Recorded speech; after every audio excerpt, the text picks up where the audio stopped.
Hey mis amigos, es mi deseo que puedan estar bien. Me alegra poder comunicarme con ustedes a través de este medio. Si te es familiar la plataforma de YouTube, puedes encontrar este video y muchos más en mi canal Réplica Bíblica por Armandito. Ustedes saben que en estos tiempos donde se forman conflictos a cada momento, es difícil no tomar partido, de qué lado te gustaría estar, quién nos gustaría que gane en la contienda o a quién nos gustaría que eliminen. Y pensando en esto, me pregunté a mí mismo, ¿qué espíritu te domina, bro? Quiero decirles que tuve que detenerme y pensar. Me di cuenta que existen elementos que merecen una observación un poco más profunda. En Lucas 9, 51 56 presenta un episodio que nos ayuda a comprender mejor el sentido de la expresión relacionada con el espíritu que nos puede dominar. En ese pasaje aparece la historia de dos discípulos de Jesús que llegaron junto a él a una aldea samaritana con la intención de hospedarse allí durante la noche. Sin embargo, los samaritanos no los recibieron al darse cuenta de que Jesús se dirigía hacia Jerusalén. Aquella negativa produjo una reacción inmediata en Jacobo y Juan, que eran los discípulos que estaban con él, quienes sintiéndose rechazados preguntaron a Jesús si quería que mandaran descender fuego del cielo para consumir a quienes no les permitían quedarse. Los discípulos interpretaron la situación desde la ofensa y desde el deseo de castigo. Incluso apelaron al precedente de Elías como si la respuesta adecuada ante el rechazo fuera la destrucción del otro. Pero Jesús se volvió hacia ellos y les respondió. Les dijo que no sabían de qué espíritu eran. Aquí el término espíritu no necesita entenderse necesariamente como una personificación aislada, sino como una influencia, una disposición interior, una fuente desde la cual estaban reaccionando. La idea puede expresarse de varias maneras. También puede entenderse como no saben qué clase de actitud están manifestando, o no saben de qué carácter están bebiendo, no saben qué ambiente interior los está gobernando. Lo central es que los discípulos estaban actuando desde una energía equivocada. ¿Qué estaba llenando el corazón de los discípulos para desear que cayera fuego del cielo para una aldea entera simplemente porque no los dejaron dormir allí? Simplemente habían sido heridos en su orgullo y en vez de responder con misericordia, reaccionaron con enojo. En lugar de manifestar un espíritu de perdón, estaban revelando un espíritu de rencor, de hostilidad y de dureza. Jesús respondió con una declaración decisiva.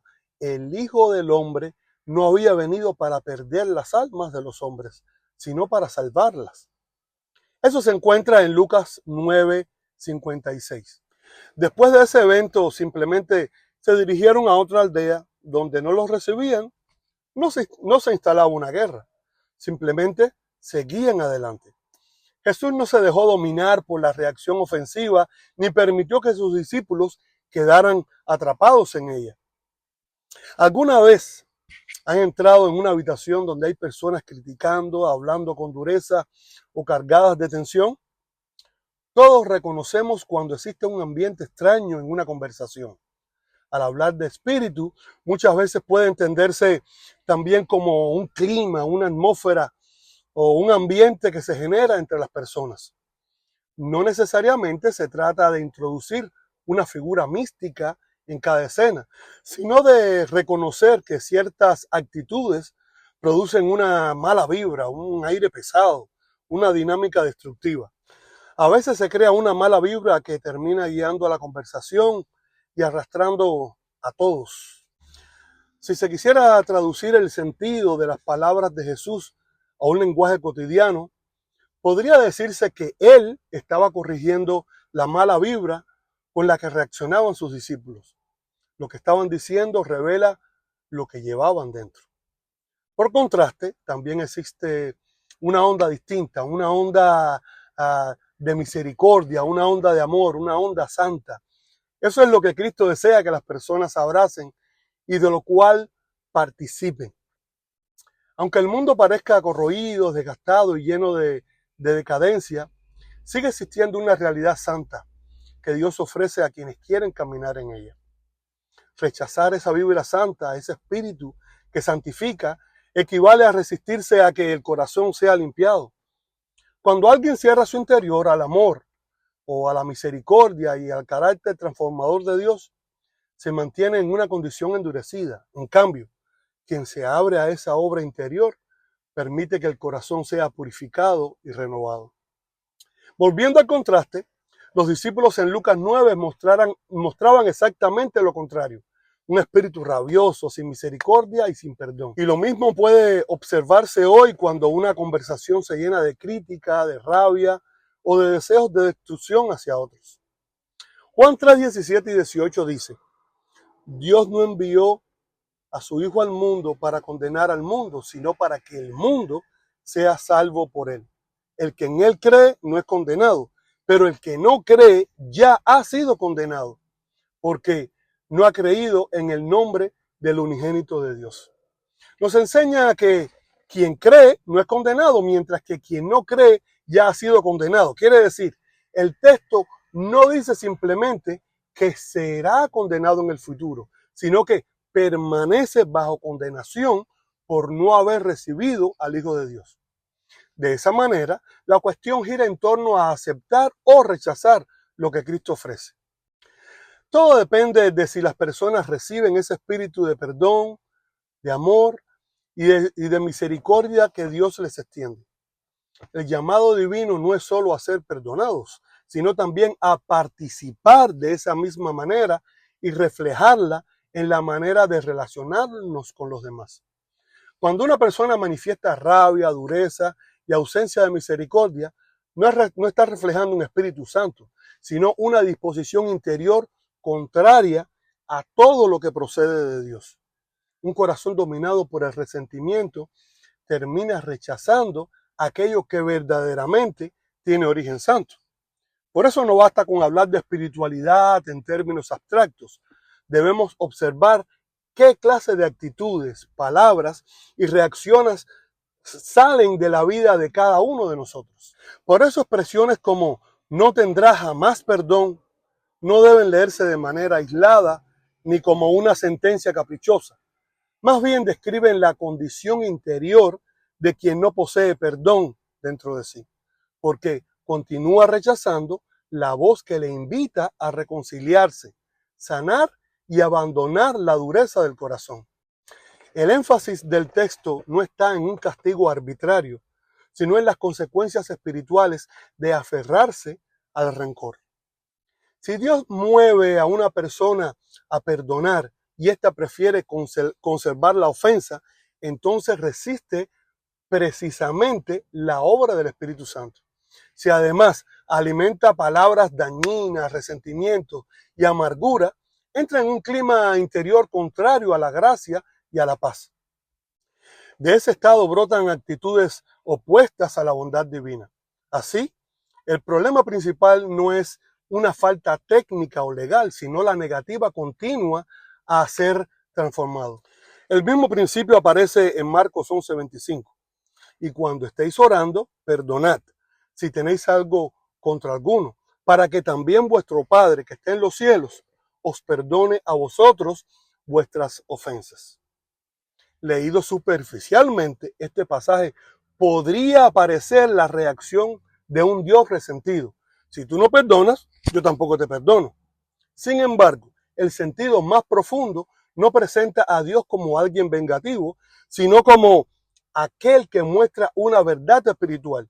Quien se cierra a perdonar, también se cierra a experimentar el perdón que ya se le ofrece. Las escrituras llegaron a través de idiomas antiguos, estructuras literarias distintas y culturas alejadas del lector moderno. Por eso algunas frases pueden sonar duras cuando se leen literalmente. Sin embargo, detrás de ese lenguaje está la enseñanza de que el perdón no es solo una declaración externa, sino una realidad que debe ser recibida interiormente. Cuando alguien abraza la misericordia de Dios, entra en una vida nueva, libre y reconciliada. Piensen en cualquier persona cercana, un vecino, un amigo, una expareja o alguien que causó daño mediante palabras hirientes, traición, violencia emocional o incluso agresión física. El lenguaje cotidiano lo llamaríamos herida, injusticia o un mal recibido.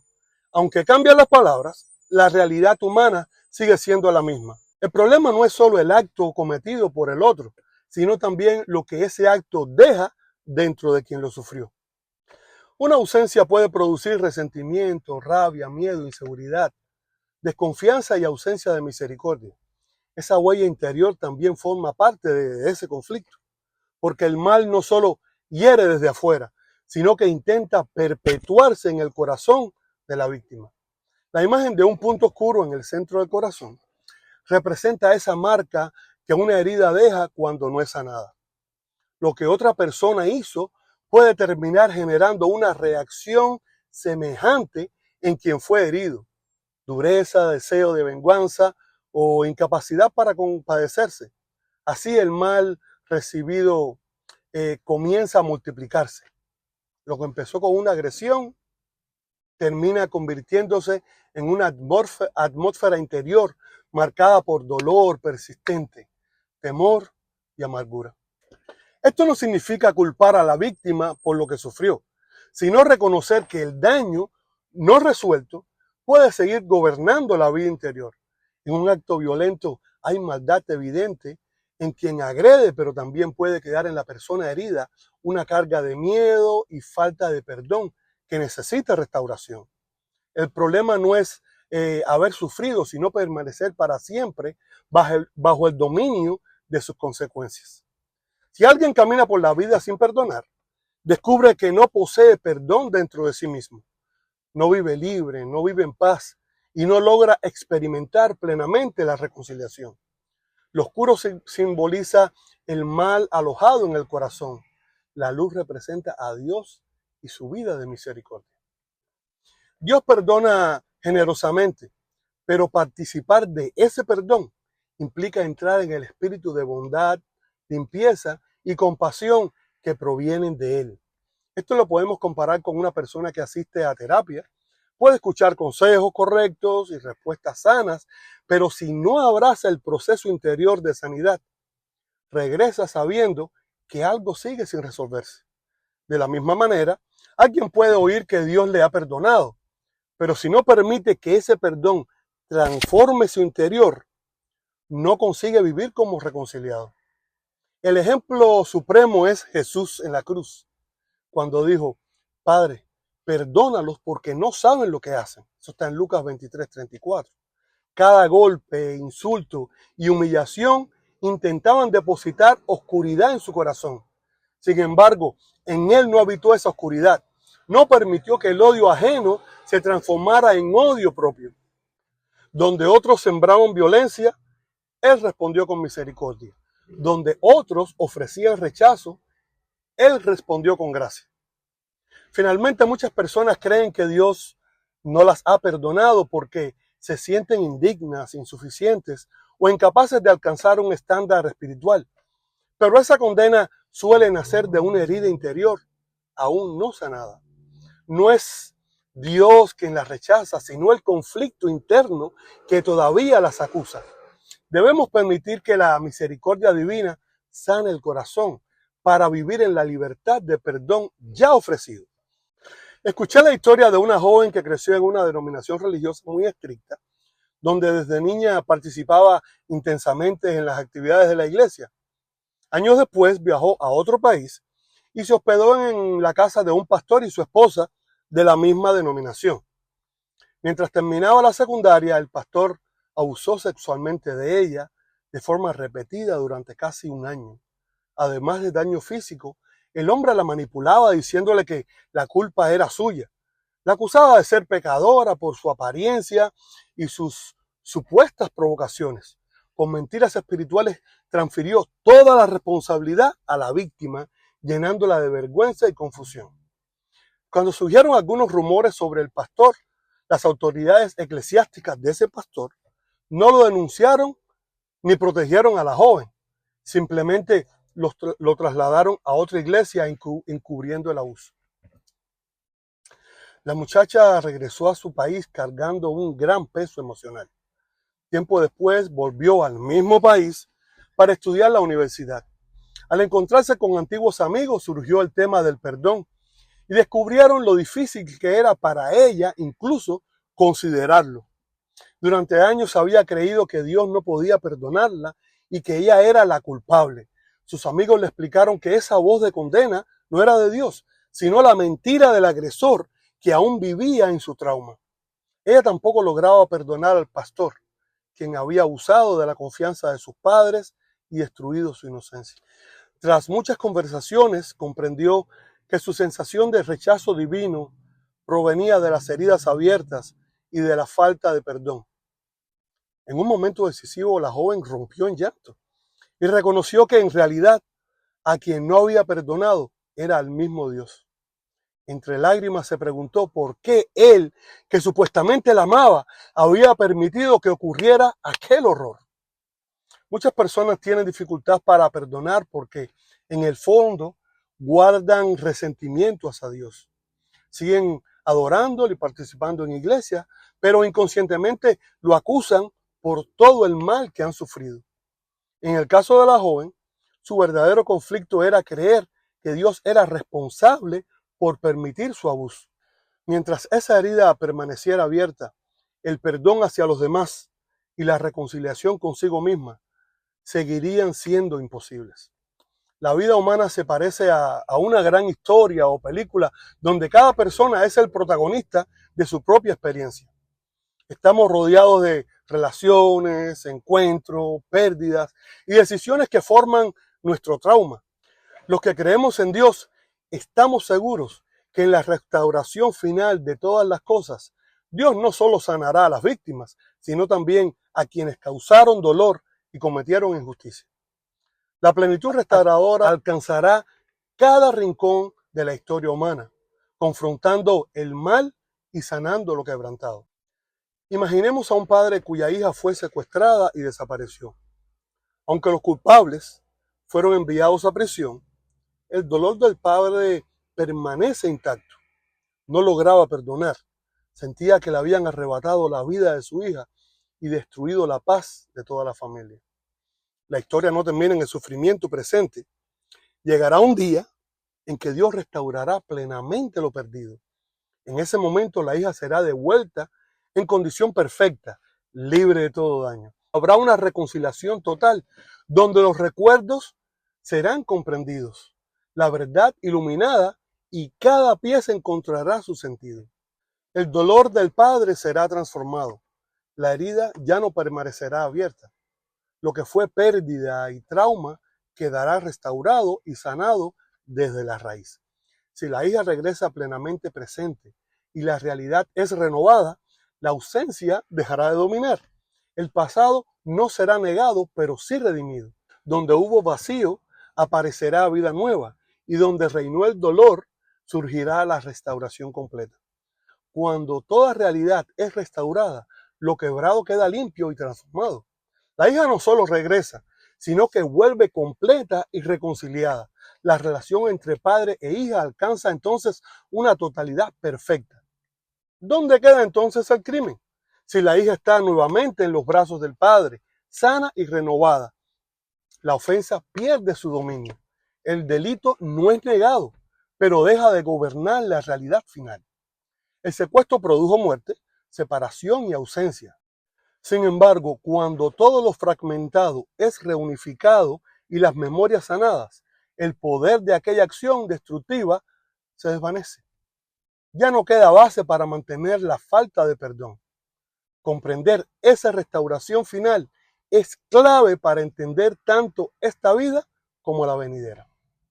Cuando actuamos con los demás con el espíritu correcto, con el espíritu que Jesús mostró, el mundo podrá ver que el mensaje que compartimos no es más que manifestaciones del amor y perdón divino obrando a través de nosotros. Con tal vez una historia extremadamente dura, pero transformada por una gracia todavía mayor.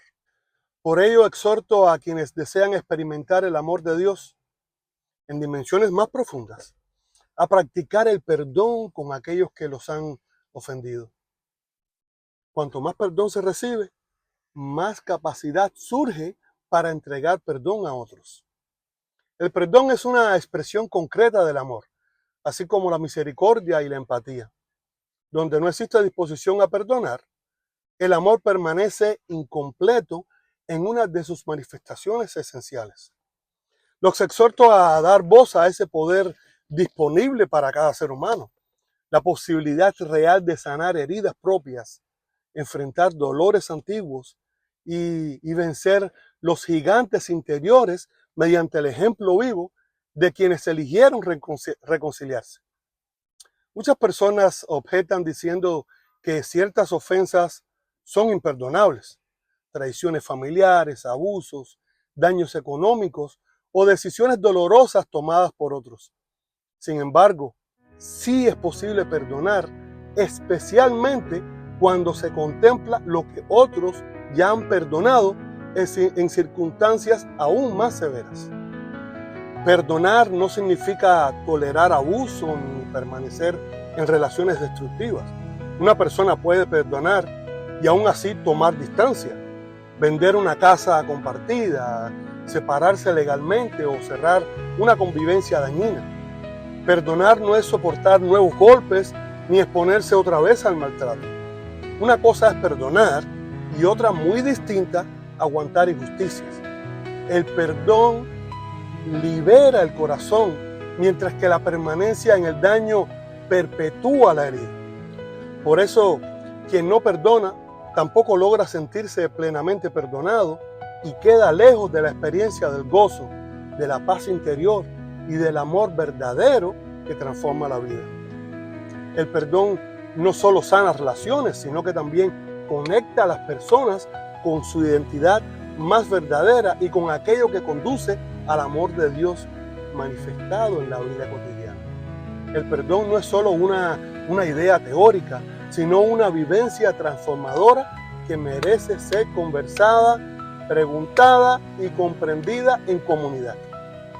Espero que como yo puedan continuar con el deseo de poder seguir ampliando el conocimiento acerca del gran amor de Dios. Con respecto a este video, espero que hayan podido entender el poder del perdón y el efecto positivo no solo en nosotros, sino también en quien se lo damos. Si te gusta la plataforma de YouTube, también puedes encontrar este material y muchos más en mi canal Réplica Bíblica por Armandito. Nos vemos en el próximo video. Dios te bendiga.